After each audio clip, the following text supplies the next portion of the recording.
আজকে আমি আপনাদের একটা গুরুত্বপূর্ণ ঘটনা বলবো। ঘটনাটি হচ্ছে, আমি আর আমার বন্ধু একদিন একটা এলাকায় ঘুরতে গেলাম। সেই এলাকায় ঘুরতে যাওয়ার পরে আমরা পানির পিপাসা লাগলো।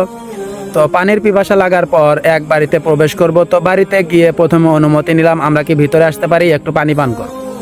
তখন তারা বলতেছে যে আপনারা ভিতরে আসতে পারেন, সমস্যা নাই। তো আমরা ভিতরে যাওয়ার পরে বলল যে আসলে অনুমতি নেওয়ার তো কোনো দরকার নাই, তোমরা গ্রামের ছেলে পেলে তোমরা আসবে খাইবে, সমস্যা নাই, এর তো কোনো সমস্যা নাই। তখন আমি বললাম যে দেখেন, আমাদের প্রিয় নবীজির একটি হাদিস হচ্ছে, কোনো বাড়িতে যখন আপনি প্রবেশ করবেন তখন তার কাছ থেকে 3বার অনুমতি নেবেন। যদি সে অনুমতি দেয় তাহলে আপনি বাড়িতে প্রবেশ করবেন, আর যদি অনুমতি না দেয় তাহলে আপনি সেইখান থেকে ফিরে আসবেন। তো আমাদের প্রিয় নবীজির হাদিস অবশ্যই গুরুত্বপূর্ণ।